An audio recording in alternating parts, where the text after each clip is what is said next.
ہماری آج کی جو احادیث ہیں 2 یا 3 احادیث، ان احادیث کا تعلق ہے قیامت کے دن کے حوالے سے کہ آیا قیامت کا جو دن ہوگا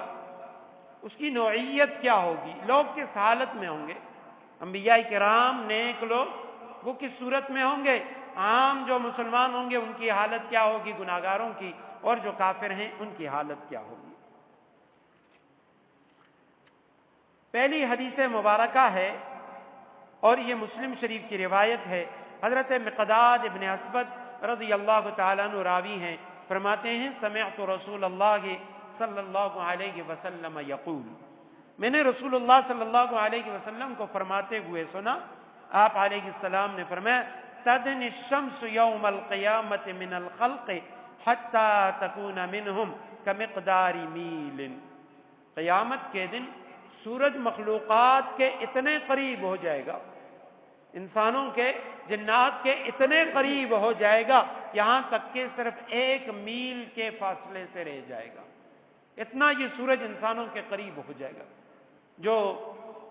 سائنس جن لوگوں نے پڑھی ہے وہ جانتے ہیں کہ اگر خدا نخواستہ یہ سورج جو زمین سے اللہ سبحانہ وتعالیٰ نے اسے خاص مقدار پہ رکھا ہے، اگر اس کے اندر تھوڑا سا فاصلہ زیادہ ہو جائے تو یہ جو زمین ہے یہ برف کا ایک گولا بن جائے گا، اتنی ٹھنڈ یہاں پہ پڑے گی کہ کسی جاندار کے لیے رہنا ناممکن ہو جائے گا۔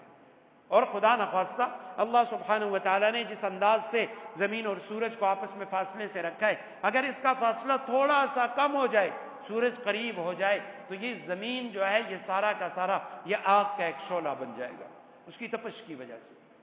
تو نبی علیہ السلام نے فرمایا جب قیامت کا دن ہوگا تو سورج زمین کے اتنے قریب آ جائے گا مخلوقات کے کہ صرف 1 میل کا فاصلہ رہ جائے گا، فَيَكُونُ النَّاسُ عَلَى قَدْرِ أَعْمَالِهِمْ فِي الْعَرَقِ، لوگ اپنے گناہوں کی وجہ سے، اپنے اعمال کی وجہ سے پسینوں کے اندر ڈوبے ہوئے ہوں گے۔ فَمِنْهُمْ مَنْ يَكُونُ إِلَى كَعْبَيْهِ، کچھ لوگ ایسے ہوں گے ان کا پسینہ ان کے ٹخنوں تک ہوگا، ٹخنوں تک ان کا پسینہ ہوگا۔ وَمِنْهُمْ مَنْ يَكُونُ إِلَى رُكْبَتَيْهِ، کچھ ایسے ہوں گے گناہگار ان کا پسینہ ان کے گھٹنوں تک ہوگا۔ وَمِنْهُمْ مَنْ يَكُونُ إِلَى حِقْوَيْهِ، کچھ لوگ ایسے ہوں گے کہ ان کا جو پسینہ ہے وہ ان کے کولے تک ہوگا، یعنی کمر تک وہ پسینے میں ڈوبے ہوئے ہوں گے۔ وَمِنْهُمْ مَنْ يُلْجِمُهُمُ الْعَرْقُ إِلْجَامًا، کچھ لوگ ایسے ہوں گے انہیں پسینے کے لگام ڈالے جائیں گے، یعنی ان کے منہ تک پسینہ ہوگا۔ نبی علیہ السلام نے اشارہ کیا بِيَدِهِ إِلَى فَمِهِ، اپنے ہاتھ کے ذریعے اپنے منہ کی طرف، کہ کچھ ایسے بدبخت ہوں گے جو منہ تک پسینے کے اندر ڈوبے ہوئے ہوں گے۔ اس طریقے سے اس سورج کی تپش کی وجہ سے یہ لوگ اپنے پسینوں کے اندر ڈوبے ہوں گے،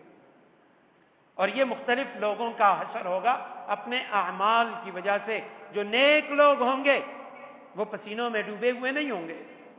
کم گناہگار ہیں وہ ٹخنوں تک ہیں، اس سے زیادہ گناہگار گھٹنوں تک، اس سے زیادہ گناہگار کمر تک، اور جو زیادہ گناہگار یا کافر و مشرک ہیں وہ منہ تک پسینوں کے اندر ڈوبے ہوئے ہوں گے۔ دوسری روایت ہے حضرت ابو ہریرہ رضی اللہ تعالیٰ عنہ کی، اور یہ ترمذی شریف کی روایت ہے، فرماتے ہیں رسول اللہ صلی اللہ علیہ وسلم نے فرمایا یحشر الناس یوم القیامت ثلاثۃ اصناف، قیامت کے دن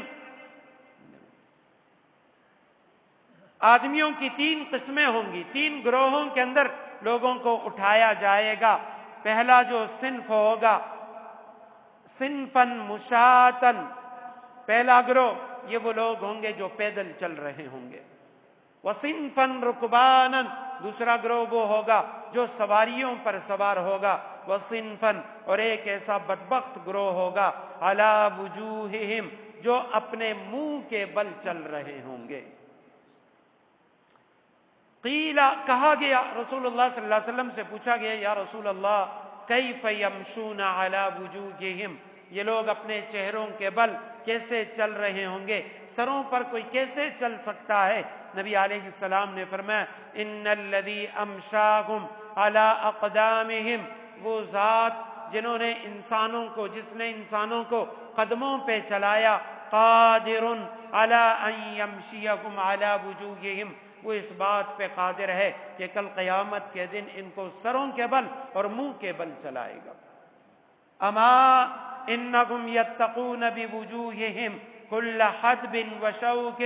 معلوم ہونا چاہیے، نبی علیہ السلام نے فرمایا یاد رکھو یہ لوگ اپنے منہ کے ذریعے ہی زمین کے ہر ٹیلے اور کانٹے سے بچیں گے۔ جیسے پاؤں کے ذریعے بندہ چلتا ہے، کہیں پہ کوئی ایسی ڈھلواں زمین آ جاتی ہے وہ گرنے سے اپنے آپ کو بچاتا ہے، پتھر آ جاتا ہے وہ سائڈ سے گزرتا ہے، کوئی کانٹا آ جاتا ہے وہ پاؤں کے ذریعے کانٹے سے اپنے آپ کو بچاتا ہے۔ فرمایا اسی طریقے سے یہ اپنے منہ اور سر اور چہرے کے ذریعے اسی طرح کی جو ٹیلا ہوگا اس سے اور ہر قسم کے کانٹوں سے اپنے آپ کو بچائیں گے۔ حضرات محدثین کرام نے اس حدیث مبارکہ کے شرح میں لکھا کہ جو عام اہل ایمان ہوں گے وہ پیدل چل رہے ہوں گے، عام مسلمان وہ قیامت کے دن پیدل اللہ کی عدالت کی طرف چل رہے ہوں گے، اور جو خاص مقربین ہیں، انبیاء، شہداء، صدیقین، صالحین، اللہ کے ولی، نیک لوگ، وہ سواریوں کے اوپر سوار ہوں گے، اعزاز کے ساتھ، اکرام کے ساتھ وہ اللہ سبحانہ و تعالیٰ کی عدالت میں جائیں گے، اور سر کے بل، منہ کے بل چلنے والے وہ بد نصیب ہوں گے جنہوں نے دنیا میں انبیاء کرام کی تعلیمات کو جھٹلایا ہے، ان کے لیے قیامت کے دن یہ سزا ہوگی۔ تیسری حدیث مبارکہ ہے، حضرت ابو ہریرہ رضی اللہ تعالیٰ عنہ ہی راوی ہے، رسول اللہ صلی اللہ علیہ وسلم نے فرمایا ما من احد یموت الا ندم، جو بھی انسان مرتا ہے وہ ضرور نادم ہوتا ہے، وہ ندامت کا اظہار کرتا ہے۔ قالوا وما ندامته یا رسول اللہ، صحابہ نے پوچھا یا رسول اللہ وہ کس بات پہ ندامت کا اظہار کرتا ہے؟ رسول اللہ صلی اللہ علیہ وسلم نے فرمایا ان کان محسنا، اگر وہ نیکوکار ہوتا ہے، ندم اللہ یکون ازدادوا وان کان مسیئا ندم اللہ یکون نزع، جو مومن ہوتا ہے، نیکوکار ہوتا ہے تو اپنی نیکوکاری میں زیادتی اور ترقی کے اوپر نادم ہوتا ہے، وہ کہتے کاش مجھے اور موقع ملتا میں اور زیادہ نیکیاں کماتا۔ اور جو بدکار ہوگا اس کی ندامت و حسرت اس بات پہ ہوگی کہ وہ بدکاری سے باز کیوں نہیں آیا، دنیا میں اس نے گناہ کیوں کیے، گناہ والا راستہ اس نے کیوں اختیار کیا۔ بخاری و مسلم کی روایت ہے، حضرت عدی بن حاتم رضی اللہ تعالیٰ عنہ جو حاتم طئی کے بیٹے تھے وہ روایت کرتے ہیں، رسول اللہ صلی اللہ علیہ وسلم نے فرمایا ما منکم من احد الا سیکلمہ ربہ لیس بینہ وبینہ ترجمان، آپ علیہ السلام نے فرمایا قیامت میں تم میں سے ہر شخص سے اس کا پروردگار اس طرح بلا واسطہ دو بدو کلام کر فرمائے گا کہ ان کے درمیان میں کوئی بھی ترجمان نہیں ہوگا، ڈائریکٹ اللہ سبحانہ و تعالیٰ سوال کریں گے اور بندے کو جواب دینا پڑے گا۔ نبی علیہ السلام نے فرمایا ولا حجاب یحجبہ، اور نہ ان کے درمیان کوئی پردہ حائل ہوگا،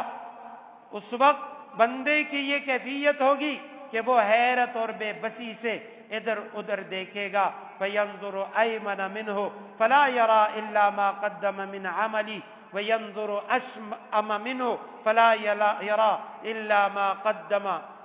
فرمایا وہ دائیں بائیں دیکھے گا اور اس کے دانے جانب اس کے اعمال کے سوا کچھ نظر نہیں آئے گا، جب وہ بائیں طرف دیکھے گا وہاں بھی اعمال، اور سامنے دیکھے گا فلا یرا الا النار تلقاء وجہہ، سامنے دوزخ ہے، اس کے سامنے جہنم ہے، فاتقوا النار ولو بشق تمرۃ، نبی علیہ السلام نے فرمایا لوگو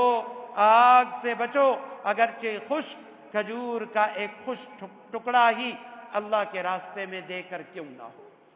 کھجور کے ایک ٹکڑے ہی کے ذریعے سے کیوں نہ ہو اپنے آپ کو دوزخ سے بچاؤ، یعنی تمہارے پاس اگر صدقہ کرنے کے لیے کچھ بھی نہیں ہے، کھجور کا ایک ٹکڑا ہے تو وہ ٹکڑا دے دو، لیکن صدقہ ضرور کیا کرو کہ اس کے ذریعے تم جہنم کی آگ سے بچو گے۔